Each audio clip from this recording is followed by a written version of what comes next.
Welcome back, everybody. I'm here with Zenith from DGen Roundtable and other things. You guys know this player. He's been around for a while. He's all things PulseChain and all things DGen on PulseChain. It's just filling that niche. So go like and subscribe to DGen Roundtable if you haven't already. What a douche. They're calling you. You calling yourself a douche? Yeah, so this is a reference to I joke with my team. I said, I've officially made it. I'm an influencer. I have my first hater on Twitter. Someone commented on the stream I did with Axis and Crispy. They're like, wow, great stuff, Axis and Crispy, as per usual. I don't know who this third guy is, though. He seems like a douche. Nice, dude. So that has been pinned, posted, and we saved that one. That's incredible, dude. Congrats on becoming a douchebag. I got to hand it to you, you know? I mean, you look the part. Dude, I'm just a guy that reads data. I think I sound too boring. That's what I thought. Like, I literally talk about like charts, legal analysis, and governmental like breakdowns. Like, I don't know what you want. Like a radio voice, you know? It sounds like you're on like some radio show. It's good. It's just the equalizer. Okay. You know your way around an equalizer. Well, look, guys, we're here to talk about the Richard Hart case on October 31st. Richard Hart versus the SEC. They're also trying to sue PulseChain, HEX, and PulseX, not having any idea what those things are. It's just code, people. Imagine this is the first time, I think, maybe ever, that the SEC or any entity has tried to sue a block of code itself. You know, you can sue a person, that makes sense, but you know, people don't realize that Richard Hart and his products that he built, he can't shut them off if he wanted to. You know, if Richard got hit by a bus, PulseChain, HEX, and PulseX would keep working fine. Like, they are not alter ego entities. They're not companies, right? And that's what a lot of people get confused about. When you have these decentralized cryptos, they're not people in offices. You know, we're not going to work at the HEX office every day. I wish I was getting paid, but we're all just doing this for free, right? Like, we're all just donating our time because this is something we believe in. So, Zenith, what are your thoughts about the big October 31st date coming up? You had a good opening there where you're talking about how these people are trying to sue blockchain. I believe the phrase earlier was, it's like trying to sue the sidewalk. Yeah. It's like suing the sidewalk because somebody skinned their knee, right? Don't get mad at the tool. Get mad at the actual scammers who they've been missing, right? They missed FTX. They missed Celsius. And quite honestly, it feels like they're trying to just save face by suing everything that moves nowadays. Because now they're suing Coinbase, Kraken, Gemini. They've sued all these, and Binance, of course, successful companies that I don't really believe ever have scammed anybody. Meanwhile, they were having backdoor deals with Sam Bankman Fraud, and that's $1 billion scam, worse than Bernie Madoff. So to a degree, I feel like it's trying to save face. Once in a while, they do catch scammers, and we applaud them when they do, but it seems to be in crypto, maybe like 1 out of 10 cases that they open, and it seems that their approach is regulation by enforcement rather than make any new rules. And if you do this shotgun approach and you start suing everybody, it's like you might get 1 in 10, but then you piss off 9 people that are innocent people that are just trying to innovate and driving innovation out of the USA. So that's why this case is so important on October 31st. This is our time to actually get together. And if you want to come, check out pulsechaintour.com. The event details are there. We're just going to pack the courthouse and make sure that we know, or that the SEC and the judge knows, that this is a case that's affecting the people negatively, that we're on Richard's side. We're not on the SEC side. They're not protecting us investors over here. We know what we're doing. We're buying crypto. You know, let us buy our crypto in peace. And, you know, at the end of the day, there's a chance this case gets dismissed. But even if it doesn't, you know, as the past couple of weeks have shown, the price can pump with or without a looming case on Richard. Because, if worst case Richard gets a fine, how does that affect? You're not taking my crypto away. You're not shutting off my ability to buy it and hold it and use it and stake HEX and all that. So it's kind of like a wild goose chase on the SEC's part. And whether or not this ends in 2 weeks, that'd be great. Fingers crossed. But it could also, you know, these things take a couple years as well sometimes. So I don't know. What do you think about that? Just the actual proceedings from the court itself are probably going to take like 2 months. You and I have been talking to Chuck over at Nuclear Herbs, and that's one of the things he's been talking about as well, is that we are going to get the big showdown, aka the battle in Brooklyn, on October 31st, but we're not going to get resolution from the judge or like an official order or memorandum probably for like a month or two after. So as anticlimactic as that sounds, at the end of the day, though, yes, we should get a lot of information at the actual hearing date. We should get a very good feel about the arguments being made, how well they were received, any counterpoints being made, and just the general questioning around it. But at this point right now, I think that with the way the SEC has been going, I don't think the winds are on their side. If anything, it seems like they're fighting into the headwind now. And like you mentioned earlier, yeah, they're trying to sue anything under the sun, and it has varying degrees of success. Well, let's talk about the landscape too. Like, you got two major SEC players. First of all, the head of crypto resigned. He went to go work for a private law firm. That's called regulatory capture, by the way. When you work for the public sector, you go work for the private sector. He's probably going to be defending the same people that he was suing on the other side. The irony, right? So their crypto chief is gone, replaced by somebody else. And now, more recently, this guy, Mr. Gerber, has also resigned from the SEC. We don't know where he's going yet, but he was the head of enforcement. He was the guy responsible for over 100 lawsuits. And you got to realize that a lot of people at the SEC, they use these lawsuits as trophies to put on their resume, to climb the corporate ladder, because I mean, they're not bad people. They think they're doing the right thing. You know, they just want to play in the corporate structure game and sue a bunch of people. And you know, luckily nowadays people have less and less importance on, or people give less and less faith to these three-letter agencies. But a lot of normies out there, they just see, oh, the SEC sued somebody, they must be guilty until proven innocent. You know, they don't realize that the times have changed and basically the SEC is out of their domain here. You know, they're trying to regulate a brand new asset class when really they were supposed to be regulating securities. They invented the term crypto asset securities. That term didn't exist. And so rather than make, you know, that term is not in legal documents. That term has not been used. It's just made up. And then they think they regulate the entire world as well. You know, Richard Hart, they might not even have jurisdiction over this guy who hasn't lived in the USA for 10 plus years. But what I'm saying is that with these two major heads resigning, with Congress and Tom Emmer particularly roasting Gary Gensler, the chairman, with Trump possibly being elected, and even with Kamala's donors urging Kamala, hey, if you do win, Kamala, we want Gensler out. I think unanimously, left or right, no one's really a fan of how they've been handling things.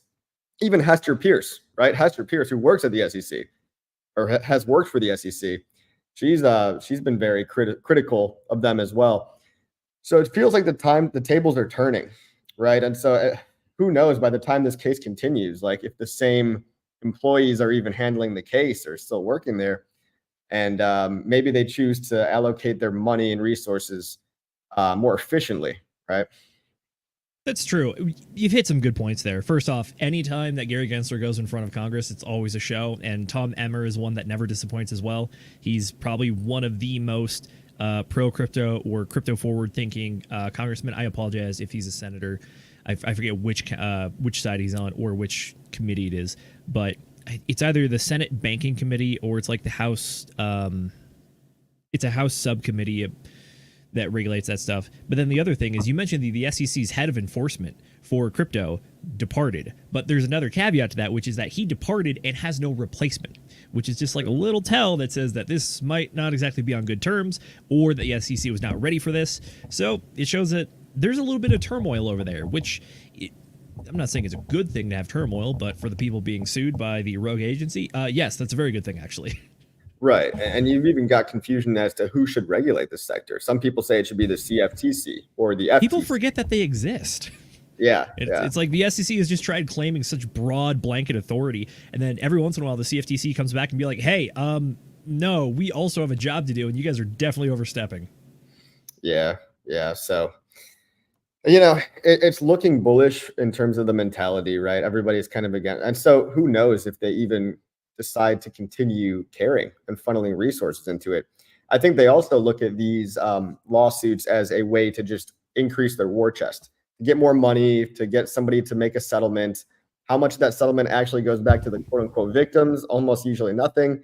But they just want to, you know, they're an agency that needs funding. And so I think when they realize that they're going to have a really hard time with Richard Hart's case, it's going to affect their decision making. And hey, do we really want to keep wasting our lawyers and time and money and effort fighting literally 5 different law firms, or maybe it's 4 different law firms but it's 11 of the world's best lawyers. Some of them are from Quinn Emanuel. And for people that don't know Quinn Emanuel, they've backed up people like Elon Musk and 50 Cent, all these famous high-profile names. And they were voted the scariest law firm of all time many years in a row. They are not people that other lawyers want to mess with because they have a history of winning no matter what it takes. And we know Richard's got all the money in the world, to fund these lawyers. So I think when they realize maybe that they barked up the wrong tree, hopefully they'll have a change of heart. Pun absolutely intended. And they'll be they just need to realize, I think, that Richard tries to play by the rules. He's tried to launch these things without being securities. I mean, he hasn't made promises or expectations of work. He's said over and over, I'm never going to do any work for you ever, ever, ever, ever. Like that's an actual quote. And he just says that on repeat. And so look at all these other crypto projects out here that promise you the world. And half of them don't really even deliver anything. Why isn't the SEC suing every project with a roadmap? A roadmap is literally a list of expectations. How common is it to have expectations and a roadmap and a CEO and a company? HEX and PulseChain have none of that because they're real decentralized crypto. It's just that I think the lack of research and just seeing man twerking in Gucci suit, buying expensive Rolexes, they just point to that and they say, oh, that guy looks like he must have scammed everybody. When you could look on chain and see, oh, he's never sold a single coin. Like he was rich before all this. He doesn't even need to be doing any of this. He's just, he's a retired Bitcoin billionaire that was already rich even before Bitcoin. So exactly. A lot of regular people don't realize that too. For sure. I can understand why the Gucci tracksuit will piss off the government servants, if you will. It's the outrage marketing went in the wrong direction and they targeted the wrong crowd. But yeah, what's funny is that if you even go back and read the SEC's response to the Richard Hart's team initial motion to dismiss, it's some very dry humor. But the SEC is actually upset that Richard Hart publicly talks about how he is independently wealthy and is more than willing and able to fight the SEC tooth and nail all the way to the finish line instead of just kind of fall to a bit of the perverse game theory that exists when you're trying to fight the government, which is that the government is literally using your tax dollars, which are almost infinite. I reference back to the video of that one guy saying there's an infinite amount of cash at the Federal Reserve, and it's like, oh, great, cool. So the government is willing to spend all of its money and print more money to fight against me for taking my money and doing things that I don't want with it. It's like, yeah, the game here is similar to the large corporations, which is that if you can just drag out the process, and sometimes the process is the punishment, and this is one of those cases where it's like, if you can make it long, expensive, grueling, and just keep going and going and going, eventually somebody's war chest is going to run out. And fun fact, it's not the people with the money printer. So when they have come up against someone that like Richard Hart, who actually says this stuff and is backing it up too, yeah, in their opening statement, they're like, we find it odd that this man says that he's willing and able to fight because he just has so much money. It's like you can see the subtle jab in there, but again, it's lawyer talk. So for people that don't want to read 199 pages of documents, I don't blame you. Yeah. I actually didn't read the full response to the motion to dismiss, but I've read the particular lies and wild swings that they kind of came back with. Just grasping at straws for any reason to keep the case going, to make it look like. In my opinion, it's actually just an overbroad application of law, which is that the way that the U.S. has traditionally done enforcement, especially international enforcement, when it gets kind of murky, is that if jurisdiction is not clear, the U.S. will kind of just assert its own jurisdiction and just claim that, yeah, there was an action that was intended to affect the nexus that is the United States. Therefore, this falls into U.S. jurisdiction, and we can apply our laws to these people wherever they are. And that's one of the arguments they made with the cyberspace argument. And then the other one was what you mentioned earlier, which is that how many times have we heard Richard Hart tell people that he is never doing work for them and that they have zero expectation of profits and that anything that was sacrificed was lost, gone. You can never get it back. It's gone forever. But at the same time, the SEC looks at that and goes, yeah, I think there's still an expectation of profits. I think that he has a fiduciary duty to tell these people what he's doing with their money that is gone forever. It's like, it's a funny, it becomes almost comical when you break it down to its core level, because anyone that buys any cryptocurrency or any asset ever as an investment, they have an expectation that it's going to go up in their head. Now, is someone else providing those expectations? Well, maybe, but it's also you in your own head have to decide that you think this is going to go up. you know, I'm sure Richard wishes he could give wild claims and wild expectations, but he can't, you know, and he has never done that. Now, a lot of other people, like myself included, we get out on the internet and we talk about wild. Oh, can you imagine if we hit $1 HEX? You know, we can say stuff like that, but obviously we can't guarantee it. That's irresponsible. But exactly, it's just like giving yourself the expectation. That's every asset ever. That's every investment anyone's ever made. Guys, I want to also shift now, and I'm going to play a little video in a minute. But we'd heard from a community member out there, Marco the Hexagon. Shout out to Marco. That he was at the courthouse for some of the initial proceedings and heard from Richard Hart's lawyers themselves. They thought it would be cool if we do get a big turnout to show up in the courtroom to represent, you know, part of the defense, part of the team that's against the SEC. And, you know, we the people, just the PulseChain users, are going to try to pack the courthouse. And we want to get a turnout. Guys, go to pulsechaintour.com if you want to sign up for this event.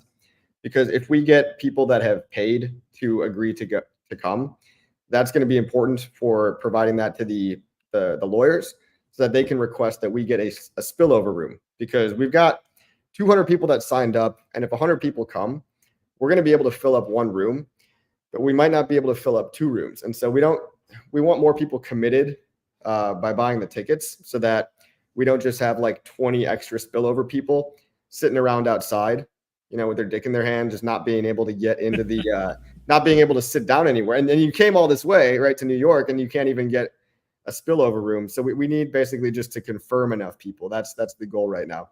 Getting those confirmations of, hey, these people paid for a ticket to this event. And you can see what the event comes with. It's just, you know, getting to interact with the lawyers and the people that know what's going on and being a part of history and probably lunch and all that stuff too. So let me play this video of Marco. And it's also edited by a lovely Wild SJ. And let me just play this promo video for you guys. After the judge left, you know, the Richard Hart lawyers, you know, approached the other lawyers and like shoulders up, chest up, approached them, and the SEC lawyers, hands in the pocket, slouching, you know, like, oh man, we're about to get jumped type of thing. Yeah, that type of vibe, you know. This was tragic too. The guy I felt like was the leader. He walked to the other, like right in front of the other two guys. He goes, fellas, you have no case here. You know we're gonna win. Like, as Patrick approached me before I went to the elevator, and he was like, oh, are you one of those HEX guys? I'm like, yeah. I'm like, you know, I'm a HEX guy. You know, I'm here just to see what's going on and just report to the community what's going on. And he's like, no, that's great. He's like, you know what I wish you guys could do? I wish you guys would bring more people. You know, it's important to show support, and it's important to show like this matters, and not just a bunch of strangers online. You know, when they see people in the courthouse, it shows like these are real humans that you're affecting. These are real people that you're going after, you know?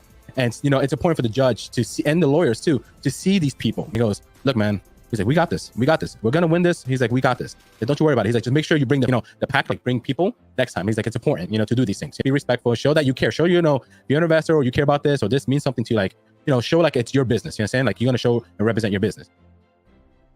No matter what happened the past 3-4 years we've been in HEX, like, I felt like that moment was part of history, right? Years later, I could be like, oh man, I knew this was going to happen. I was there, you know, like, you know, a Hexagon was there, like somebody was there to witness it, you know? It's not, we just read on paper, you know? It does matter. Like they even recommended to do it. Like it really helps, you know? So if you're going to show up, show up. So there you have it, guys. That's a man, Marco, shout out to Marco, who has talked to the lawyers, right? He's recounting his own experience. So we got to show up, you know, it actually matters. And my takeaway from that was just how confident the lawyers appeared to be. The lawyers told him, hey, we're going to win this thing. I mean, of course, the lawyer's going to say that, right? They're cocky, they're confident, they're well read. But I love the confidence. I love that it's not, well, you know, we'll see, right? If I heard that, I'd be like, oh, yikes, maybe we got some trouble here. Yeah, that is not confidence inducing when you hear that. But it is very confidence inducing when you hear, yeah, we're going to win. And as far as people that can back up what they say, yeah, it's definitely this all-star team of lawyers that Richard Hart has assembled. Like you mentioned it earlier, even inside the attorney community, I think some of these guys were literally voted like the #1 prosecutors of the year for like multiple years in a row. So it's like these people have the winning track record. So when they say this kind of stuff, yeah, you can believe them. And I think they're also well connected. People don't realize, what was that video, Zenith? It was like one of Richard's lawyers was sitting right beside one of the regulatory agencies that was, maybe it was the SEC or it was maybe Congress, sitting beside Congress when they were reprimanding the SEC. Did you see that video? I did not. basically they're well-connected lawyers. Like some of these guys probably used to work at the SEC or these three-letter agencies. And when I know when that at least 2 of them are former SEC employees. That much I do know. There you go. And it's like with this revolving door, right? You want people that are part of the game, that, you know, they've shaken hands and they've all met behind the scenes, and maybe they can work something out just by making this whole thing more humanizing and familiar. You kind of got to play the game. I never wanted to play this legal game. I never wanted to go to a courthouse to try to represent something that I believe in. But think about how meaningful that is. I mean, if it's important enough to be debated in court for this brand new asset, right? It's important enough to change the world. They only sue you if you're successful. They only sue you if they're somewhat threatened, right? So, yeah. What's the saying? I think it's from Dollar Cost Crypto. He's like, first they ignore you, or first they laugh at you, then they try to ignore you, then they fight you, and we are in the they fight you phase. So yeah, this is literally how it is, how it's played out. That was Gandhi, but you know, we're taking a Gandhi quote there. Hex 10 cents incoming. That's right, ufologist. A lot of people are bullish in the chat, and I haven't said hi to the chat yet. We've got a wild SJ here. Tea time. What up, my boy? Hello, guys. Hello. Welcome. Thank you for coming. Thank you for coming, everybody. Susie Q, Mike Brew, Black Label Expat. Yeah, look, it's great to see everybody. We'll talk about some of these comments, like next Fund AI token, the FBI scam. But let's see what SJ had. So funny. So you can't write. I mean, history is stranger, or real life is stranger than fiction, as they say. So Wild SJ says, basically RSVPs are great, but if we show them higher numbers for the paid seminar, that commitment shows how many people are seriously going to be there. Yes. So it's one thing to click a button that you're RSVPing. It's another thing to buy the plane ticket, pay for the ticket for, there's an event after the court date, right, guys? So there's an event where we're all just going to meet up and talk, and you get to hear the lawyers talk, and it's just a meetup, right? Meet up with merch and lunch and all that stuff. Like SJ's been doing a great job going across the entire USA on the PulseChain tour. And this is kind of like one of the many stops on the PulseChain tour. So you can DM a Wild SJ if you're for sure going to be at the hearing and not the seminar. So it's more important to know if you're going to be at the hearing, not the seminar the day after. If you can only come for one day, that's fine. If you can't come at all, that's fine. The date's already been changed once, which is unfortunate because a lot of people bought tickets and probably wasted money. Get your travel insurance. This is not the trip to skip out on that one. I never do. I'm just hoping they don't change it again, guys. I'm hoping they don't change it again. I'm too cheap for travel insurance. For those going to NYC, Hex Monkey's going to be there. Yeah, Zenith is disappointed at me for lack of travel insurance. Look, I'm normally with you in that camp where I'm like, nah, I know what I'm doing. I don't need this. But like this one, it's like, all right, there could be some underhanded games afoot. We saw it once. What are the odds they do it again? I guess it is a possibility, right? I did hear that idea floating around out there. What if they're scared of us all showing up and that's why they changed it? What if they change it again? I mean, it's on Halloween. So if you're willing to sacrifice your Halloween, you know. I've talked to a few people and they're like, yeah, before I was going to go, but now that they changed it to Halloween, it's like I got family, I got kids, I can't really do that. Don't want to skip out and stuff. But yeah, it's for all my sports ball fans out there. They're trying to ice the kicker right now. That's what they're trying to do. Yeah, exactly, dude. They're just trying to. I think they're probably scared. They're backed into a corner, and we've got Nuclear Herbs, which is our resident retired crypto lawyer, and he's been making comments about how he's judging the tone of the SEC responses, and from his decades, 20, 30 years of law. He read the SEC's response to the motion to dismiss and said, it sounds like they're backed into a corner. It sounds like by the way that they're coming out with these wild swings and accusations and lies, basically, that they are almost scared. The prosecution is somewhat unsure and really grasping at straws, whereas the defense seems calm, cool, collected. So that's a good sign, right? I like listening to lawyers that actually know what they're talking about, because I don't know about you, but I am not a lawyer.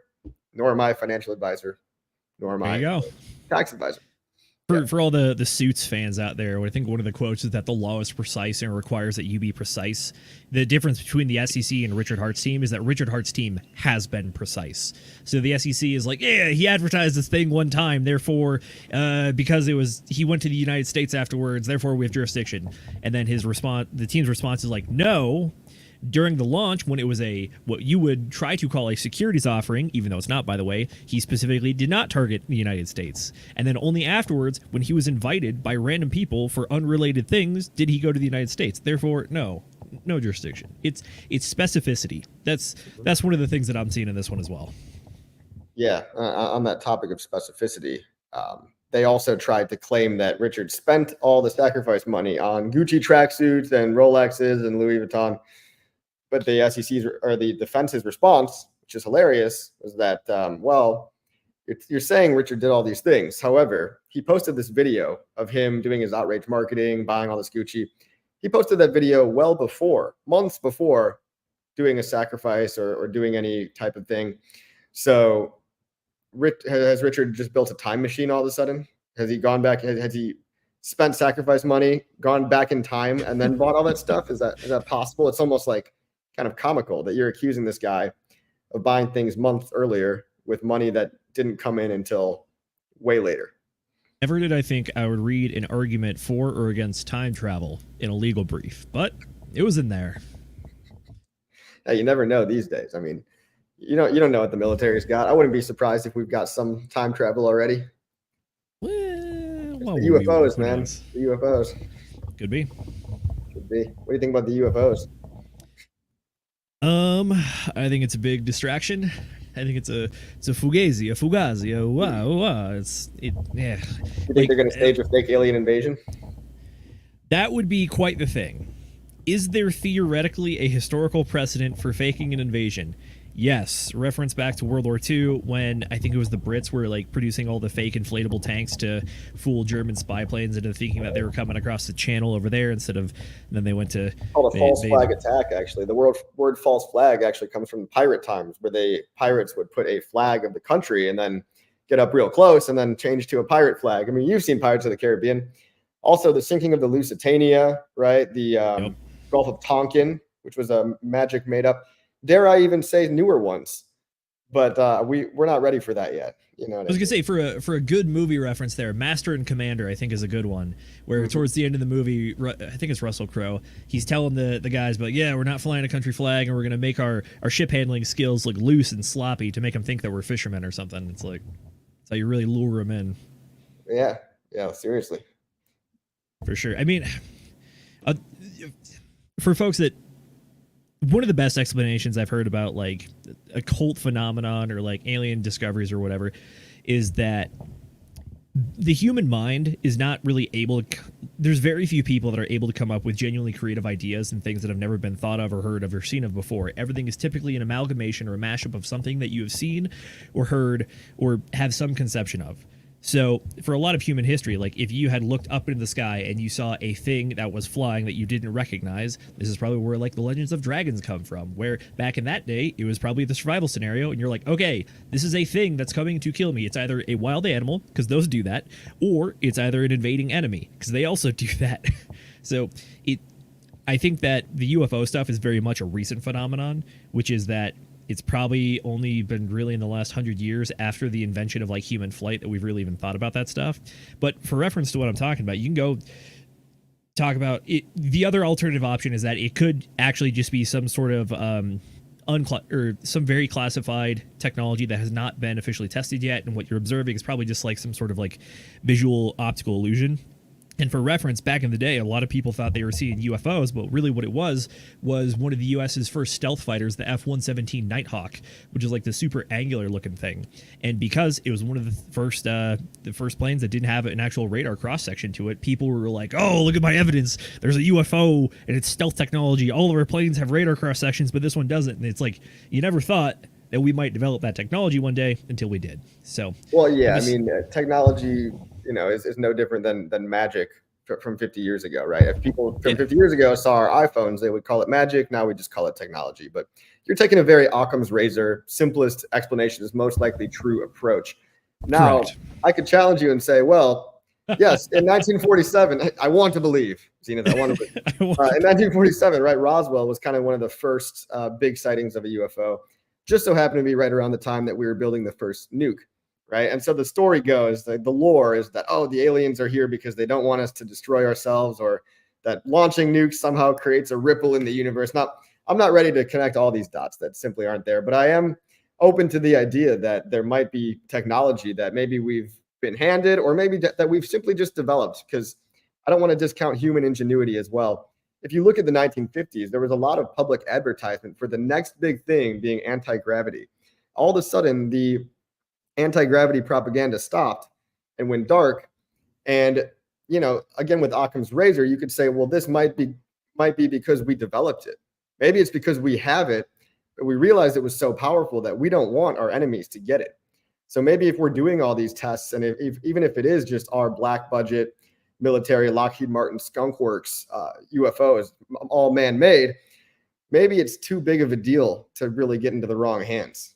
You know, like the Malaysia Airlines flight, maybe that was just a signal, because you know that Malaysia Airlines flight had maybe 9 or 10 employees from the same semiconductor company that were Chinese spies heading back to China. This is a real thing, right? So for geopolitics and stuff like that can't be discounted. But I could also tell you that there's ancient pictures depicting UFOs as well, right? We see in old, yeah, Gina's is laughing at me right now. Look, in old, in some old paintings, right? You see UFOs on the paintings, and it's like, what is that thing? What is that flying disc in the air? What are all these angels and demons that people talk about? Could that have actually been UFOs?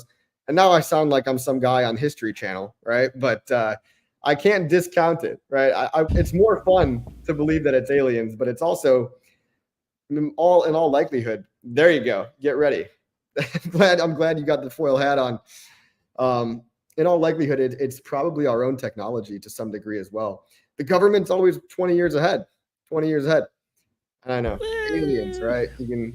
It's like that Greek guy from History Channel, but the government is like the technological paradox, which is that they are some of the people that develop the most cutting edge technology due to the necessity of war and survival. But at the same time, it's like the government also is horrendously inefficient at certain things and just refuses to adopt new technology for some certain reasons, but whatever. Well, a lot of stuff gets shelved, you know, a lot of groundbreaking tech. Like we had allegedly, like 90% efficient solar panels. Right now, the best we can do is something like 21%. And apparently the monopoly on the energy companies, right, BP and the big, you know, Exxon or whatever, they shelve these, they buy these patents and then they shelve them because they don't want them to get out in mainstream, because they want oil to continue to dominate. I mean, without, now, communism is not the answer, but one of the downsides of capitalism as well is monopolies. And when companies get too big to fail, even patent laws can be bought out, right, by special interests. And if they can't buy you out, right, they'll threaten your life. And if they can't threaten your life, they have actually killed people before. Mysteriously, like people have died of heart attacks that have been working on some pretty groundbreaking tech at some very suspicious times. I wouldn't put it past. I mean, it's like gangster shit, man. I wouldn't even argue that. It's the unfortunate thing is that the last 10 years has been very beneficial to the side of anyone who doubts power or delves into conspiracy theory territory. Thanks, Boeing, for that one. You really knocked it out of the park. But I mean, also at the same time, it's like go look back in the 1980s, 1970s, 1960s, and you're like, wow, the CIA and the FBI, they were doing some weird stuff. And it's like, oh, yeah, no, we haven't had any major incidents in the last 20 years. It's like, do you think that the government just started batting 1,000 just randomly, like for no reason? Or do we just haven't found it? We've won every war, dude. We've never lost a war. And we're perfect. We're always the good guys. I find that funny how we're always the good guys. But yeah, the CIA was giving people LSD. They were messing with people's minds. They were doing MK Ultra. Shit, they were doing remote viewing. Ingo Swann was basically proved that remote viewing is real. The CIA was getting into the spirit world. I know a little bit about that one, but not enough to talk intelligibly. But it is a very fascinating idea that like the CIA like actually has research on the spirit world, and it was just like, we'll just bury this. No one needs to know. Yeah. Okay. Because we were just doing it to try to spy on the Russians. Meanwhile, I'm reading this stuff like, you don't think that's fucking awesome? Like, why don't you tell the world about this? They're just like, nah, we just heard the Russians might be doing it, so we wanted to make sure we're doing it too. But hey, you know, shout out to the Cryptopractor. Good to see you, and thank you for coming as always. Thanks for your support, man. Crypto Coffee, how much did I sell for cocaine? 0, sir, 0. Terrible question. All your RH in one ecosystem. That's right. That's right. Johnny Jr., no expectations. Richie doesn't owe anybody anything. That's right. Being dumb and poor is fun in Thailand. Okay. Great advice from the chat. We've got real high IQs in the chat here, guys. Gateway I think we have the full bell curve in the chat. I'll say that much. Oh, yeah. Hey, you always do. That's why it's a bell curve. Look, I know we're biased, but do you think there's anyone who really gets DeFi? Well, think about what DeFi is. Decentralized finance is recreating the financial system without a middleman, doing all the things banks can do: value transfer, yield, loans. That's DeFi. And we've got all that today. So I think when it clicks for people, that's what makes people into believers versus non-believers, right? You realize this is like the biggest tech since the dawn of the internet. It democratizes value transfer, just like the internet democratized information transfer. And if I can pay you $100,000 in 30 seconds and buy something without a middleman shutting me off or a wire transfer or getting on some watch list, and if you value the money the same as me, right? Like one Ethereum is one Ethereum, one PulseChain is one PulseChain. That changes the game, and it's only a matter of time before the world figures it out. It's true. I know I just made the comment about how there's the full bell curve of IQ in the chat. I also unfortunately think that there's the full bell curve of IQ in the government, especially even in like the Federal Reserve, the SEC, places like that. I've heard people talk about like we've spoken with people like at the Federal Reserve and in charge of monetary policy, and they're like, hey, do you like study like past studies in inflation and whatnot? And they're just like, nah, we don't even know those exist. And it's like, I wonder if the people that control the money supply should have a good understanding of some historical events. I think a good one to start with, by the way, that we're covering soon is Spanish economics of the 16th century. So back when Spain was a superpower, they went to the New World and they conquered and looted and brought back the goods. What goods did they bring back? Probably a lot of gold and silver. You know what their money was based on? Gold and silver. So what happens when you suddenly inflate your entire economy with new currency that just kind of appeared out of nowhere? It's questions like this that really need to be solved. And I think that if people are A, stuck on modern monetary theory, and B, kind of ignorant to the past, I think they're not really going to get DeFi or understand what it is or why it exists and what the power of it is. It's kind of crazy how quickly we forget, though. I mean, sorry to cut you off, but history does rhyme. History absolutely repeats. And that Spanish mining a whole bunch of gold thing, if you get rid of the scarcity of gold, you debase your currency. And I don't think people in the Federal Reserve are learning from history that, you took us off the gold standard and now it's runaway inflation. It's a race to the bottom. Yeah, it definitely is a little bit. I mean, going off the gold standard was one of the things that it created the situation and the incentive to make it worse for your own benefit, which is that unless you have the ability to have that restraint and understand the full picture, which unfortunately a lot of folks just don't live in that mindset, or even some people just don't have that capabilities, which is that if you are unable to stop yourself from touching the stove just because it looks a cool color, you're still going to reach out and touch it. It's like, no, don't do that. But yeah, I mean, modern monetary theory is one of the big lies of the last 50 years, and I think we're really paying the price for it now. Cryptocurrency and DeFi are absolutely one of the solutions to that issue. There's also solutions to kind of like emergent situations as well, which is that we saw it with when the war kicked off in Ukraine, which is that if you are not a fighting age male that's going to stay in Ukraine and fight and die for the homeland, you're trying to get out there. And when you leave, you want to try to take as much as your family belongings with you. Can't take the house. Can't take too much stuff. You can pretty much only carry what you can put on your person or what you can put in the trunk of a car. And then after that, it's like, I don't know, money doesn't travel borders pretty well. If you're an American citizen, try crossing any sort of international boundary with more than $10,000 and let me know what happens. And then other than that, other forms, such for stores of value, such as gold, like good luck trying to smuggle gold bars out of Ukraine when you need to, as opposed to something like Bitcoin or any other cryptocurrency thing where it's like I can transfer economic value digitally, instantaneously, anywhere in the world, securely as well.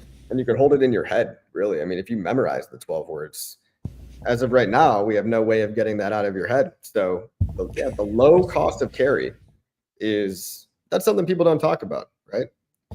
Ones and zeros weigh a lot less than gold. Yeah, I know. If you are an investor in cryptocurrency at this point, you are more than likely here for returns. But the thing to keep in mind is that if cryptocurrency implemented properly is actually just a currency or just a medium of exchange effectively and a way to kind of save money or save economic energy and the value of money so you don't lose it to inflation or I'll say taxes to a degree.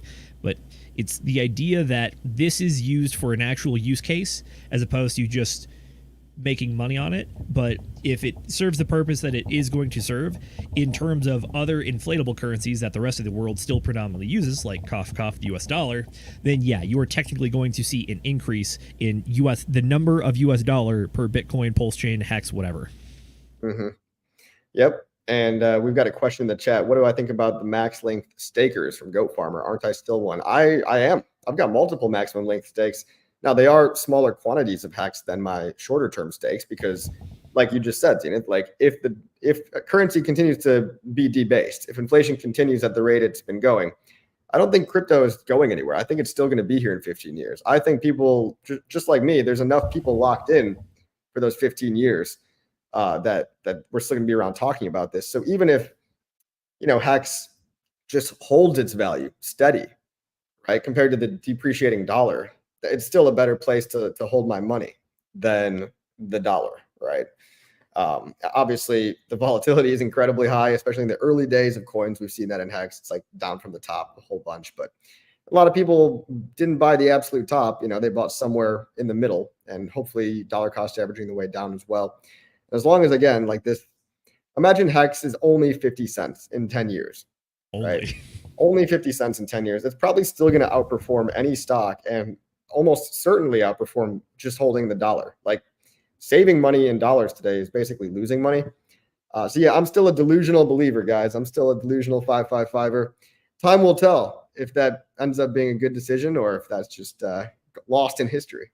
I had a really good conversation with Axis and Crispy about this. I think it was last week what it was, but it's the idea that the Quattro Cinco stakes, is it theoretically hard, like mentally, to get yourself to do it? Yeah, sure, because it's so long, you don't know what the price is going to do. There's a lot of ifs, there's a lot of buts, but at the end of the day, those are the people that are really going to preserve their stay in T-shares the best and the longest. Because if you look at the supply of T-shares over time, it's only going to go down. And also, at the same time, the HEX rewards per T-share is only going to go up more and more. So if you can have the discipline to maintain some Quattro Cinco stakes, theoretically, you're going to have a very, very good chunk of the T-shares that are out there. Not like the pure number of HEX tokens, but the T-shares that are locked up that will pay out.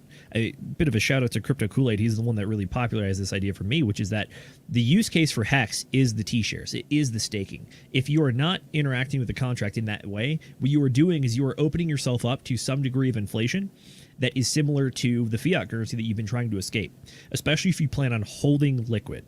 If you plan on holding T-shares, you're good. You're safe. You've escaped that rat race and you're good to go. If you're very short-term holding liquid, that makes sense as well because you have to have liquid to make it move. But holding liquid long-term is you're actually not even getting the benefit of holding that token. The only thing you're getting there is you're getting theoretical price appreciation, which isn't even guaranteed.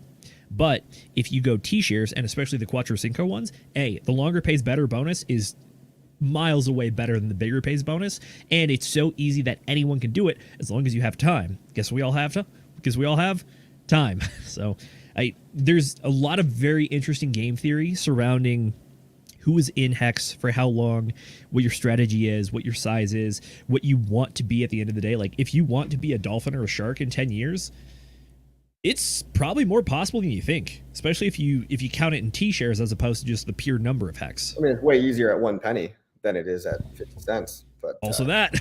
I mean, this is really all contingent on will HEX go back up and break its all-time high? Because once it does, once HEX hits $1, even when it hits 51 cents, it's like, let's look back in history. You could have literally bought at any single day at this theoretical future point in time and still been in profit, right? So if you don't believe it's ever going back there, then I mean, that's incredible. That's on the individual, right? It's up to the individual to develop their own expectations of what this thing might do. I take full responsibility for my own expectations, and I'm just trying to communicate why I think the way I do. Sounds like you have basically, an expert level understanding of HEX as well. Some people just think, oh, it's another staking coin, right? I like to say it's staking with consequences. Like it's staking where you actually have to do the whole stake. Otherwise, you'll be severely penalized. And we do see people emergency end staking and losing a lot, if not all of their HEX in penalties. So if you're, before you do any of this, before you stake at all, make sure you understand, penalties, longer pays better, all that stuff.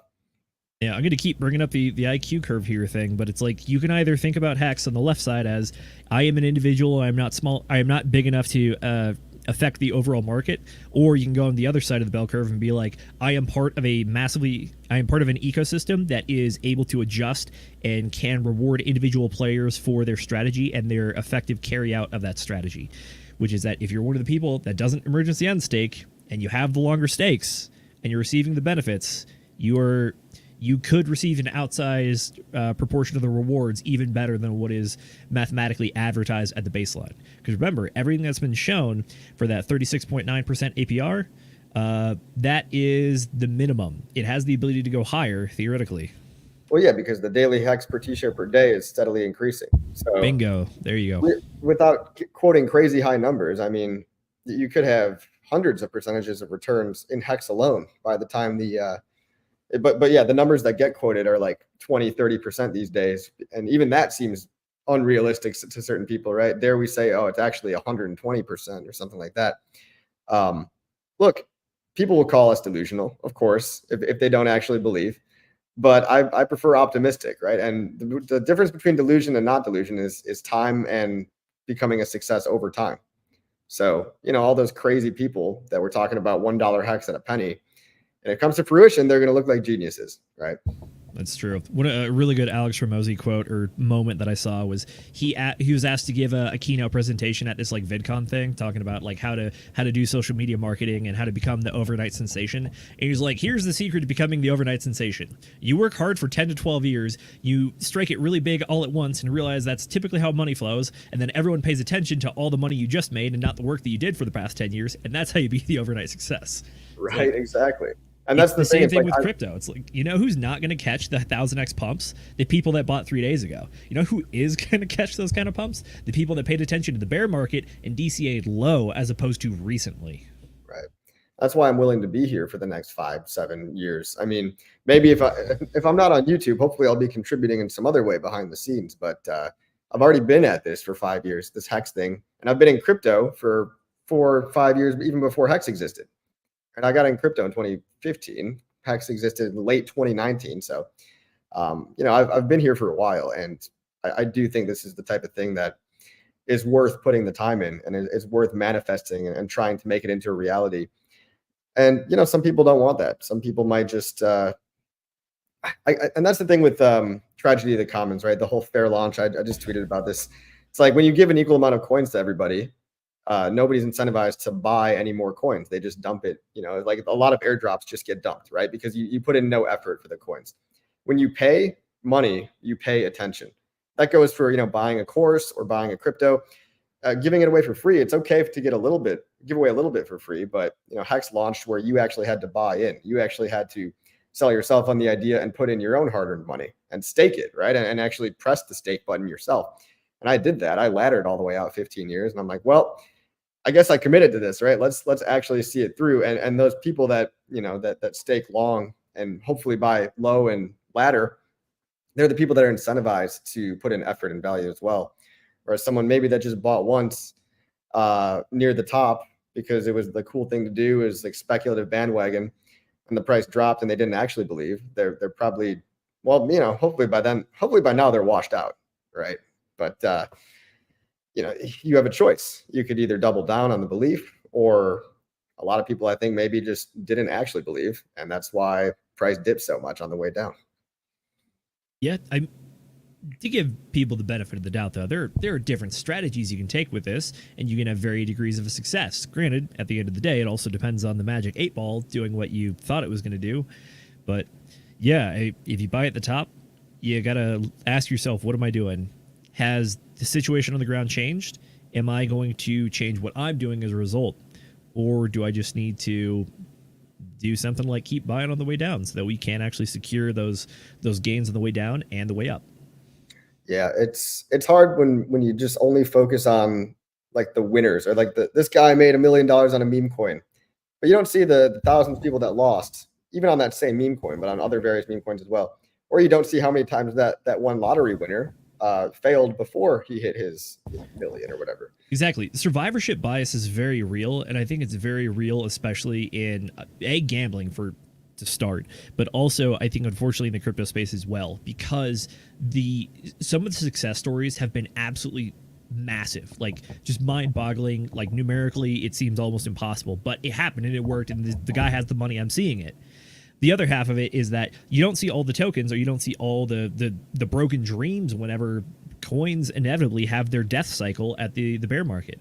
Like, this is all cyclical. There's life, or there's birth, there's life, and there's death, and not every token is going to last the test of time. And those are the ones that you really don't get too much attention paid to them, and those records kind of get lost pretty quickly, especially since like we move really quick, and the attention span, as much as we try to keep it focused as much as we can and put the blinders on, it still is also very fleeting. Yeah. Survivorship bias is very real. Yeah, and all these altcoins, all the major altcoins, other than the brand new meme coins popping up, right? They've all dipped probably 80+%. A lot of things are down 99%. I mean, look at like Cardano and things that people loves in the bull, and how many people still love it in the bear. How many people are going to capture more gains? It's, the top 100 crypto by market cap has been swapped in and out of many times. If you look at the top 10 from 2013, there's barely anything still in there. Not even Monero, I think. I don't even know, but like there's all kinds of stuff that's just gone away. And it is an attention economy. It is a game of keeping people's attention, keeping it relevant. But I also believe that we live on a spectrum of speculation, right? So as crypto matures, we are on the purely speculation, purely meme coin side of the scale. And as we mature and all those speculative gains are gone, if we go up a whole bunch, we'll kind of move and settle towards utility. And that utility is something that HEX, PulseChain, PulseX, they all have utility if you like utility. But in the early days of speculation, you also get those crazy pumps, but you also get a lot of bandwagon fans that say, I don't give a shit about utility. Just give me the thing that's pumping. Now, look at the internet, right? You had HEX.com, and every company was just adding a .com to their name to get investment money because it was the 90s. It was the hot thing. But how many Amazons and Microsofts and well-established tech companies and internet companies came out?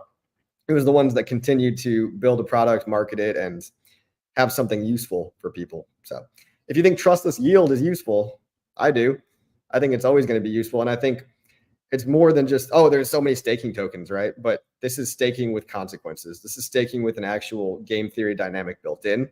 That it's not just like, you can get 5% APY, but you can unstake it whenever you want. It's like real putting your money where your mouth is. That's true. So speaking of bandwagoning on the pumps, I wanted to ask you, we've had a very good last month, especially on the HEX side of the house. How much of this do you think is actual organic growth? And do you think there's a possibility people might just be front running the court case here? I don't think as many people even realize that there is a court case. I think a lot of people in crypto, they're not following the saga. I mean, the Hexicans are, the Pulsicans are, that's but fair. People outside looking in, I don't think they actually know what's going on. So that's why we're making content like this, right? To try to explain, hey, October 31st is a big court date. These buys don't really seem to be purely Richard. In fact, they don't seem to be any of Richard's at all related to the sacrifice wallet. If you do some chain analysis on some of these big 6-figure buys, and they're holding a lot of other shit coins that you're like, would Richard actually buy those? Now, maybe Richard's playing 20D chess, right? There's always somebody out there saying, there's nobody buying it. It's all Richard. Yeah, maybe he's just buying all these shit coins to try to obfuscate his wallets.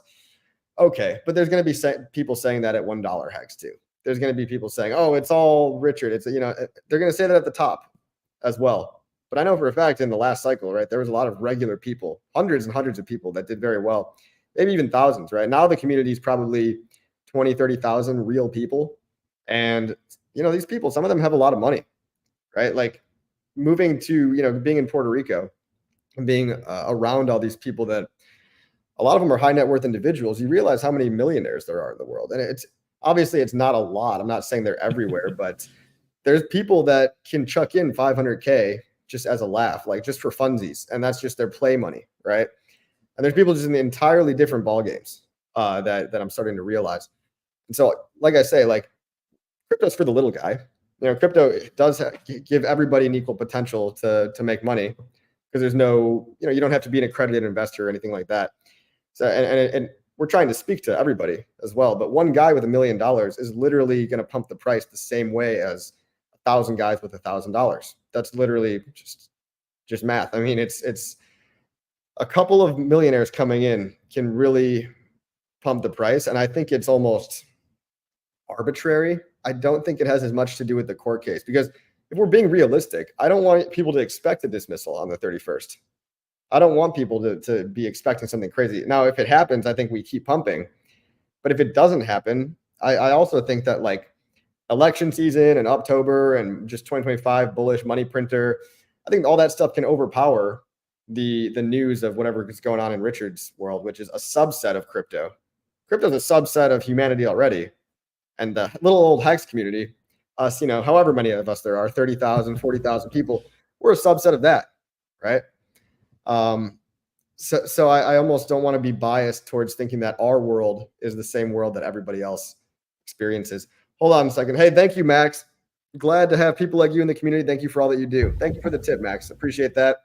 It's going to go straight to my video editor. Thank you. What do you think? What do you think about that? Is that what you're kind of buying into? I've been trying to wrestle with this question a lot myself. I think a lot of this is actually rather organic, specifically in the way that it is HEX as the one that is pumping and out pumping a lot of the other ones. I know the saying is that every coin is going to have its day in the sun, although my working theory up until this point pretty much was that each of the tokens is going to move pretty similarly.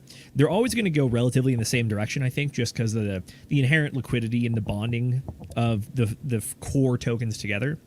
But with this one, again, I think you espoused a very good age-old wisdom there, which is that no one really, like, the older you get, the more you realize that no one was ever looking at you, so you should not even be worried if people are looking at you and you're doing weird stuff in public. And it's kind of the same thing for crypto. It's like we've been trying to shout to the high heavens about this thing and trying to talk about how this thing has been on the calendar for like literally over a year at this point.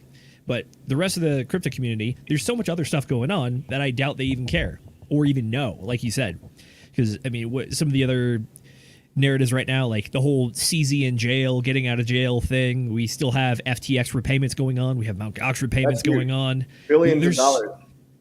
Exactly. There's a lot of other stuff going on right now, which leads me to believe that this is an actual organic pump.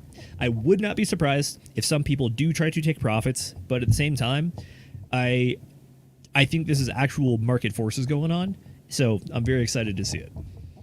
Yeah. Look, I'd like to say it's organic, right? And that just shows you that we're in the disbelief phase, is that people can't believe it. They think, oh, it must be due to the court case. And we have this such a desire to figure out why something's pumping, when really it just could be that sellers are exhausted and times are a changing, right? People are finally done being bearish and they're finally ready to start feeling bullish. Macro, I think, matters as a blanket over everything. But then micro, which is what you're talking about, which is like the court case and what's going on in the ecosystem, it does matter. But I mean, there's day traders in the ecosystem that might trade it, but I just think that bigger picture stuff is going to overpower most likely. It's true. Liquidity bonding is absolutely massive. So, oh, by the way, this is from Nuclear Herbs. If anybody is trying to trade this date, this guy's a lawyer, okay? There's not going to be an actual decision to trade, right? Like, it's just going to be a day that passes, right? So I don't understand it. If people think that there's going to be like definition on this day, like even you mentioned it earlier, right? If they do dismiss it, it's not going to be till like a month or so after, whenever they're done processing all the documents. Is the entire case being judged, or just the response to RH's motion to dismiss? Yeah, the latter, Chris A. It's basically they're just going through the motion to dismiss and trying to decide if it's going to continue or not. Legalese, man, these things take time. It's a very slow process. But you know what? Hex just did a 5X anyway. So true. To put it in some like game theory or metagame context, the SEC is technically tasked with regulatory authority and trying to pursue bad actors where they see them. Therefore, legally, when it comes to it, they kind of have the benefit of the doubt on their side initially at the early stages of the process. So, which is that they only have to come up. Oh gosh, Chuck is probably going to roast me for this one. It's either, I believe it is probable cause for pretty much for filing the motions and the arguments and the actual charges, which is that you have to have, like, a reasonable person should be able to come to the conclusion that this specific thing has happened for very articulable reasons. And at that point, the court is more than willing and giving the benefit of the doubt to the prosecutors to be like, okay, yes, this is something that is worth looking into, therefore we will take it up. Once you actually start getting closer and closer to the trial date, it absolutely swings in the other direction, which is that, cool, we gave you the benefit of the doubt for bringing up the issue, but now you have to prove it. You have to cross that threshold for civil matters are not beyond a reasonable doubt. Civil matters are pretty much like 51%. They did it, so to speak. So we're getting to the point now where the SEC was given a lot of rope to do whatever they wanted with, but now the leash is starting to get a lot tighter. And now that the arguments are being made, people are looking at it a lot closer. So the SEC is going to be a lot more scrutinized. So that's what's going on here. Well said, man. Well said. And by the way, guys, for the people that want to donate to the PulseChain tour, and maybe you can't come to the PulseChain tour, SJ, if you're watching, put your donation link in the chat as well. If you want to just fund this thing, they've been doing this all. I mean, it's a labor of love. They have not been profiting much at all. I'm sure any donations would help, even if you can't make it to the court date. As a PulseChain tour.pls.fyi. I don't want to say it's PulseChain tour.pls, but I think it's PulseChain tour.pls. Before I give you the wrong address, we'll just wait for a while, SJ, to plop that dono address in the chat. You know, it's oh, there it is. There it is. There it is. There she is in the chat. Working super hard, putting this all together with it's Kaylin and RG3 as well. Driving a tour bus all around, and it's crazy stuff. The Hex cult is alive and well, everybody. We got a tour. We got like 4 different books. We got postcards going out left and right. We do stuff that other communities don't do. It's crazy. I mean, what else? We've got what else do we have? We have a racing team. We have like people with companies that they incorporate Hex. We've got Hex house contract builders in Australia. I saw a company the other day. It was called HEX Builders. These guys literally build houses, and they just like slap the HEX logo on their website and stuff. So, hey, if anybody has questions in the chat, feel free to ask us, because we got 300 people watching. It's a lot of people.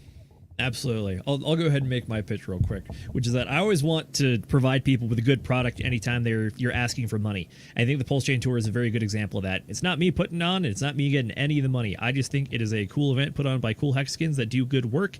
And if anybody has watched the channel and me talking about RG3 and what I think he is to the community, I think he's one of the folks that has a positive vision to build the future, and the PulseChain Tour is part of that. So if you enjoy good events with good people and building community, that's the place to do it. So I really hope you buy a ticket and help support the cause.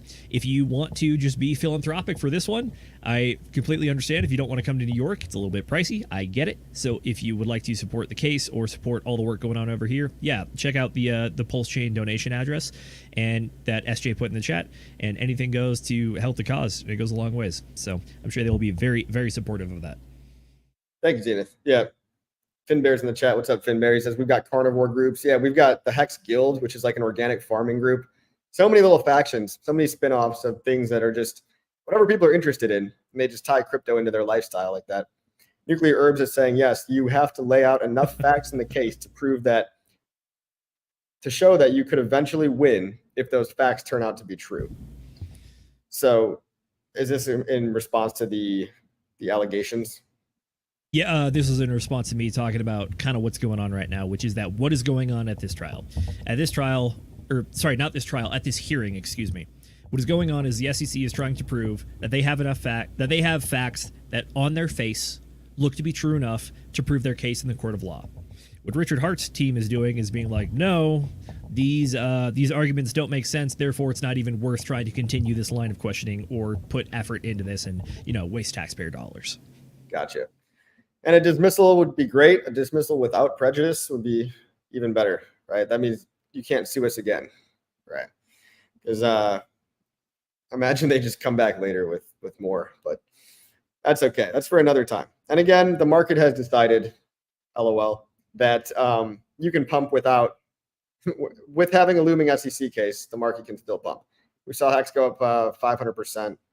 We saw PulseChain and PulseX this month up, what is it? I can get the numbers for you guys. In the last 30 days, Pulse is up 41%, PulseX is up 57%, INT is up 25%, and HEX is up 216% in the last 30 days. There we go. So again, guys, the greater market can decide not to give a fuck about a lawsuit if they want to. And clearly they have. I'm really bullish on the election, guys. I'm hoping for a Trump victory. I'm hoping for I mean, he's the pro-crypto candidate. I'm not worshiping either politician, okay? No, there's no savior coming to save you guys. Politicians all lie, and their powers are limited. They can only do so much, right? They'll talk a big game. They'll get into office. They'll only do less than a quarter of what they said they were going to do. But for the short term, I think the market will react super positively to Trump and very negatively to Harris. But that is for the short term. In the long term, money printers go burr, and governments are going to keep funding wars. Governments are going to keep printing money to basically just do employ all the people that they have to employ. I mean, there's something like 2 million government employees in the USA. That's about one in every 200 people, maybe 1 in every 300 people works for the government. That's federal government alone, I believe, is about 2 million. Just the executive branch alone. It's kind of wild. I mean, yeah, it's a lot of bloat. It's a lot of bureaucracy. It is. Some might say that has become the issue of the 20th century that has found its way into the 21st century that we're currently dealing with, but that's more of a political argument that I make, and I'm not going to do that on your channel. Well, if you get even Elon Musk's over here saying, hey, I'm going to start the government efficiency program, but when you say things like that, you terrify those 2 million people. Those 2 million federal employees don't want to lose their jobs. They like their cushy little job. Why do you think he's demonized so much? Because he's going to come in there, he's going to fire 80%, just like he did with Twitter, and Twitter was more efficient after that happened. I think the big elephant in the room that no one wants to admit is that there's a lot of fat that can be trimmed in the government. I lean a little libertarian in that way. I think less government's better. Don't tread on me, bro. But that's never really going to happen. It's like I'm a little pessimistic at the same time. It's like I don't feel like the governments are ever in the business of getting smaller. Well, that's the truth there, which is that it's really incentive structures. Which is that if you keep voting more powers to the people saying they're going to fix all your problems, then are you going to be surprised if you end up with an aggregation of power in a place that you didn't really want it, but it just kind of kept going there? And that's what the expansion of government and what I think the expansion of bureaucracy is we've really seen, especially the United States in the last 20 years. Yeah, I mean, this country was founded on getting away from corrupt bureaucrats and politicians and all that and starting fresh. Now we're all out of land, though. It's like everything's been inhabited. What do you think is the next thing? Like special economic zones that everyone just kind of moves to when they're tired of oppression? It's possible, but I think there's a lot more to it than that, which is that I've been a very libertarian-minded person for a long time as well, but more recently in the last few years, I've come to realize that it's much more than just being an economic zone, which is that you also have to have a culture. You have to have a shared vision of the future. If you don't have those things, then what you really have is closer to anarchy or tyranny in a different direction if you go through the regulation area. But economic zones, it's possible, but I think at the end of the day, it's very directed, specific community that you try to build based on values and based on shared worldview. Because if you don't have those things and it's just an economic zone, then the only thing that matters is securing the financial gain for yourself. And then you really get into the tragedy of the commons issue, which is that everyone's just trying to scoop up as much as they can. And there's no reason to build for the future. Yeah, until we invent Hexaco. There we go. As far as the future, though, I mean, one of the analogies I've heard for history, which is that back in the early 1700s and that some of the 1800s, it was that we had so much land, the exploration or the yearning for exploration went in the form of land, and you went to go seek out the frontier and the new horizons. And then in the 19th and 20th century, it shifted more towards economic exploration, which is that you build the markets. Now you've built the land, now you built the markets, and now after that we're trying to build networks apparently over here. So I think that's where we're going, and then eventually we'll get to space eventually, but I don't know if people actually understand just like how vacuous, dangerous, and harsh to human life or any life at all. Terrible, dude. It's so bad for your body. You got radiation, lack of gravity does terrible things to your bones. I think it's more likely that we go internal than external. Like we go Ready Player One before we go Mars, right? Like AI. I mean, AI is getting good, but VR and AR, people are already kind of living in it, and it's just going to suck people in more and more. I don't know if that's a good thing because our bodies aren't equipped to handle that either. That's true. I think the collective human consciousness has started to shift its idea about digital products and the idea of like the metaverse in the future. Because if you look back and like, oh shoot, back when it was the Art Deco days and like all the sci-fi stuff was very much like Rocketeer kind of stuff with like Gilded Age, floating cars, that kind of thing. We've definitely shifted from that idea of technology to more of the Black Mirror idea of technology, which is like I think it's Fallout 3 is the one where there's the group of pods. And then there's like the AI that controls all the people in the pods in this little like cul-de-sac. And then it starts making you do like all these like weird heinous things to each other to try to, just so that you can try to escape with your dad or whatever. It's like, yeah, that is Fallout 3 actually. Yeah. It's, I don't know. I think the metaverse might not be as fun as people think. I wouldn't want to live in it. I'm a big fan of real life. I mean, think about how miserable you are when you're scrolling through Twitter for 4 hours straight. Oh, the doom scrolling. Yeah, you come out of that hangover almost, and you're just pissed off. You don't know why. You've absorbed like 100 people's shitty opinions and maybe some good ones, but just it's like we're not designed to handle this. Dunbar's number is a real thing too. We maxed out at what 150 relationships. And I was like 130, but yeah, right around there. And so if you've got 1,000 followers, even that's a lot of people that you have to now keep up with, and you physically cannot. Right, let alone 50,000 followers or 100,000. That's true. I half jokingly say that me not knowing how to properly use Twitter is a feature, not a bug. But as I'm getting further into the influencer space, to use the dirty word, I was like, oh yeah, I've heard Twitter is the bathroom wall of the internet, but like I don't know, I follow a lot of Hexkins, some like meme pages, like this is pretty good. And then I saw like the trending tab one day was like social security, so I clicked on it and like, my god, have I never seen more terrible takes in my life in like 5 minutes. Yeah, I mean, good. Yeah, you got to clean that timeline up a little bit, and stuff that doesn't serve you. Being able to filter this information that's being bombarded at us is going to be the new skill of the next decade, I think. They don't teach you this in school, right? No one's really prepared for this. We're hijacking our brains with blue light and dopamine, and we're not getting enough sleep, and we're all dehydrated. So it's crazy out there. I mean, I want to be an optimist. I can see the Black Mirror version. I can see that's more of apocalyptic, right? Like our technology owns us. We all become slaves. We become nihilistic, and we just become like a gray goo, right? We could do better. I think we could do better. Well, I think there's sedation and then there's apocalyptic. Being sedated would be that, like, yeah, you go live in the pod and you eat the bugs, or rather the bug paste is injected via tube into your mouth while you're asleep in the metaverse. And then there's also like some steroid that's keeping your muscles from atrophying too much. So every once in a while you come out and you're fine. But then I guess the other half is that there's a three-way battle between Boston Dynamics, Tesla, and the AI bros. And we're trying to figure out if the singularity kills us first, if the robots kill us first, or if all of our neural links fail first. So there you go. That's the apocalypse scenario. Well, then the irony is that we just get pummeled by an asteroid because we're way overdue. We're going through the torrid meteor shower twice a year. We're about to have a solar maximum in 2025. The magnetic poles are moving at a faster rate than ever before. That's the kind of shit that scares me. It's either going to be pole reversal, solar flare that wipes out the magnetosphere, the ionosphere, that kills all the satellites, no internet, we all go tribal, or meteorite, because we're literally just floating through these giant meteor fields every November and July. We spend a month going through the torrid meteor streams. I don't even want to talk about it because it's such a downer, right? But let's just get rich on crypto and enjoy our lives before it all explodes. That's true. I mean, yeah. Use the delayed gratification, though. It's still worth it. Don't believe too much in the meteor now. The Quattro Cinco Stakes. You will live to see the end of them. It's okay. I hope so.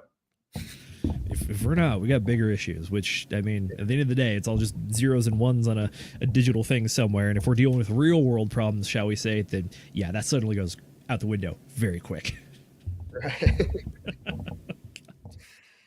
Solar flaring due for 120 years. I don't know, man. There's a solar maximum every 15 years, and 2025 is a solar maximum. So the probability, according to NASA, I believe, goes from like 0.25% to like 4% of a flare hitting us. So it's not a high percentage, but it's like not low either. It's like 1 in 25. Whatever, I'm just gonna hope for the best and keep investing in crypto. There you go. This podcast got dark real quick. Can HEX do 100x? What do you think, Zenith? Yes, HEX can absolutely do 100x. In fact, historically, the model that I operate off of is that new L1s that have good adoption and good performance in their first cycle will do 100x minimum usually. Therefore, I think that PulseChain is going to do at least 100x from the bottom. And because all the other tokens are so bonded, there is a very, very high likelihood that HEX will do 100x as well. However, keep in mind, 100x is from the bottom, not from current prices. So our local bottom most recently on PHEX was 0.3 of a penny. So 100x from there, I believe that's like 35 cents. Yeah, that 30 cents seems very, very probable. 35 cents. And technically that's 100x. How much of that do you capture is what matters, which means where do you actually buy in? No one's going to catch the absolute low, but we need a common benchmark by which to assess every currency. So everyone just measures bottom to top. But keep in mind, a 10,000x means that maybe you'd be lucky to capture 1,000 of those X's. Still life-changing money. If 1,000x isn't life-changing money for you, you got other problems. Well, it just means you didn't put in that much to begin with, which right. is the other problem there, yeah. Or you've got like a spending problem and it's all gone in a year or something. But there it is. Live below your means, folks. Although when you do hit that 10,000x, living below your means should be pretty easy, I hope. Yeah, right. Think about how you're living now and just take that a dollar amount and I don't know. You can basically forecast out, hey, I can live off my crypto for 5 to 10 more years at the very minimum. And hopefully there'll be another cycle by then, or hopefully, prices will be higher in 10 more years, even if they go down in the next 3 years. There you go, yeah. It's either the 4-year cycle continues, it either extends, or as I've heard some people say, is that it transitions more to the gold chart and kind of just starts going up and to the right with cyclical 4 years to it. Forever. That'd be cool. Yeah, the volatility will be gone one day, but then a lot of the crazy mad gains will be gone too. Then we actually get to the true use case, which is payment. Yeah, that's the utility transition, right? That's the memetics to utility. Yeah. It says living in a bus doesn't get more below my means than that. LOL. Yeah, that's one way to put it. Yep, that's right. We got another good one here from is this Abyssal Chaos? He says everybody's target is $1. Am I an idiot holding through that price? Look, I think it can go past $1. I just, I like to just use that round number. It's an anchor point. It's a psychological anchor. I think we can go past $1. I mean, hey, why not $3.69? That sounds nice. Why not $10? It's possible, right? And people don't realize too how low liquidity. I mean, we had a good tweet from Runeskis the other day. Shout out to Runeskis. He was saying with, let's say $400 million, which is about how much the Sacrifice wallet currently holds without ETH pumping. If ETH triples, that's over $1 billion. But, and we're not saying the Sacrifice address is going to deploy, but with $400 million injected into any of the coins, Pulse would go up 100x, PulseChain would go up about 100x, INC would go up about 100x, HEX would go up about 600x with that 400 million. And people think, 400 million, that's so much money. That's only 400 millionaires. It's like 400 people putting in $1 million. Think about crypto as an asset class being 1 trillion. Then think about all the stocks in the world, all the bonds in the world, all the debt, all the derivatives are like magic. I mean, literally made up. See, I don't really want to count derivatives, but there are many, many trillions of dollars floating around, ready for that transition into the crypto asset class in general. And if we even capture 1% of the world's economic energy, that's way more than 400 million. Correct. For reference, I believe just the 401ks alone in the United States account for about $7.9 trillion. And all of the retirement accounts in the United States account for, I want to say it's either 32 trillion or 36 trillion. We'll just call it 32 to be safe. That is a lot of money. If even 1% of that starts to go into the crypto sphere, that is massive. So 1% of like 7.9 or just 7 for just sake of simplicity, that's $7 billion. The entire crypto market cap today, I'm pretty sure, is about like 2.6 trillion. So again, it's not pumping entire market cap, but theoretically has the ability to buy up liquidity, and that is what's going to pump price. Yep. And right now it seems, I'm looking at gopulse.com, that there's only $30 million of HEX liquidity, which means 15 million in buy side, which means 150 million would pump HEX 100x from here. If it all went into HEX at the exact same time. Obviously, markets are a chaotic system. We're just giving you round numbers, to help explain it a little bit. It's only a civil case. I can't see him losing, says Crypto Steve. Yeah, it is only a civil case. The SEC does not put people in jail. What they do is they give people fines and settlements, if that. So, hey, Tam, bureaucracy strong. Don't get too cocky, folks.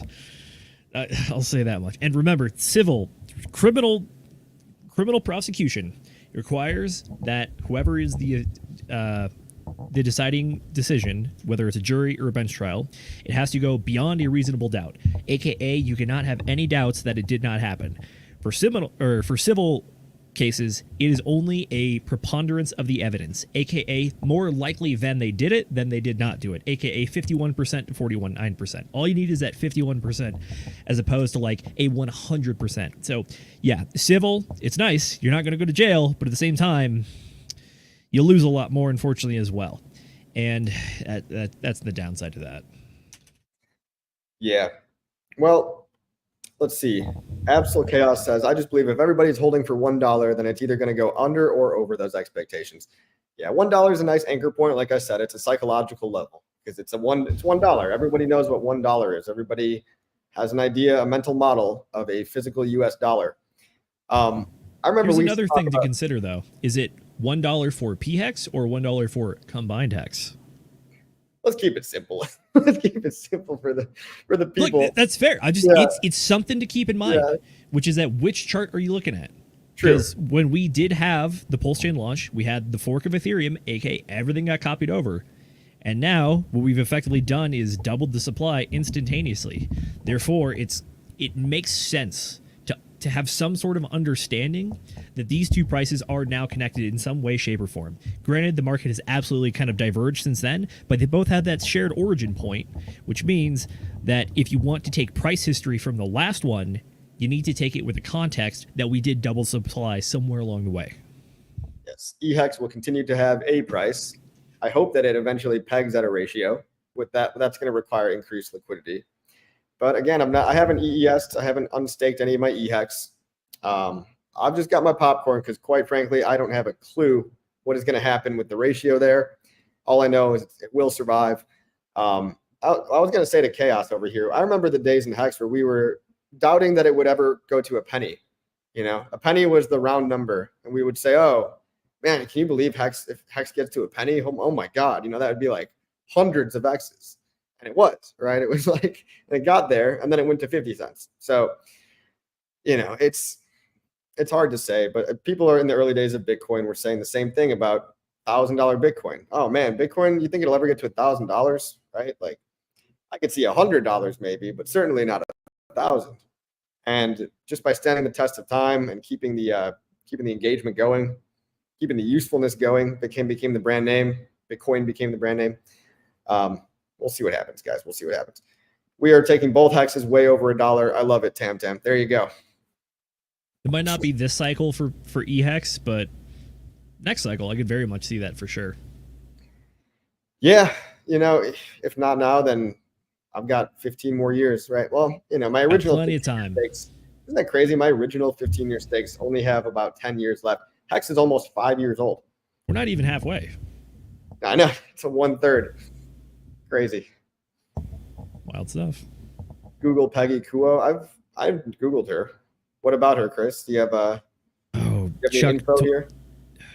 Chuck told me something about this lady in the past. She's actually been the judge on a few previous crypto cases. I almost want to say one of them was an XRP related thing. So the good news is the judge is actually familiar with cryptocurrency technology and case law and stuff. So it's not going to be someone who has to entirely learn everything. So I think it should be a good starting point. I hope that's a good thing. Yeah. For people that don't know, Peggy Kuo is the judge. I would assume if she has crypto experience, especially in the Ripple case, ruling somewhat favorably, that would be good for us. you know, I don't know what else to say, but she speaks German. Okay, cool, man. Glad to know. Sure. For sure. Yeah, if Nuclear Herbs is still in the chat, if you can correct us, please do so. But that is what I remember on this one. Right. Well, Zenith, we've been going for about an hour and a half. You want to leave the people with any closing thoughts? For sure. This is not going to change the entire game per se. It could be a very good thing. It could have long-lasting ramifications for the rest of the crypto industry if it goes to certain outcomes, and it has the ability to be theoretically the final nail in the coffin for Gary Gensler, which I know a lot of us would love to see because we think he's been running amok with an agency that has been supposed to help stabilize markets and has been an unstabilizing force. But yeah, don't emergency unstake all your HEX if anything goes poorly. Don't put your entire 401k into HEX if this does go well or anything. Like, keep a level head, understand what's going on, and just keep your eyes on the fundamentals and your strategy and your belief. None of this is financial advice, nor is it legal advice even either. So yeah, I mean, we hope to see all of you guys out in New York City. The more people that can show up, the better. At the same time, if you can't make it, try to send support over the internet. If you are so kind and so generous, send a donation to the PulseChain Tour address to help fund things and keep the fight going over there on that side of the house. But yeah, look forward to seeing all of you guys in October for this one, and next year in Vegas in March. That's going to be a good time too. Yeah, one last time for the people listening, go to pulsechaintour.com to sign up to either come and get your ticket to the October 31st court date, Richard Hart versus the SEC. And if you can't make it, if you still want to support all the hard work that a Wild SJ is doing, Absolute Angel doing all this basically for free. All the funds are basically just going to, fund the expenses of this trip. So you can also donate to pulsechaintour.pls. PulseChainTour.pls. Again, it's not like anyone's just lining their pockets here. Like, it takes money to put these things on and to manifest these things into reality. So anything you can do helps. Like and subscribe to DGen Roundtable. Like and subscribe to me if you're not already. It actually does matter. Just press that little button, guys. I know you want to. And guys, we'll see you on the next one. Let's see. It'd be great to see a big turnout. And it's like, couple years from now, when we look back on this point in history, we're literally living through cryptocurrency revolution, right? We're living through history. It'd be even more fun to say you were a part of history. And this is just going to be a small part of the crypto story we can tell our kids 10 years from now. So like, subscribe. See you on the next one. Bye-bye.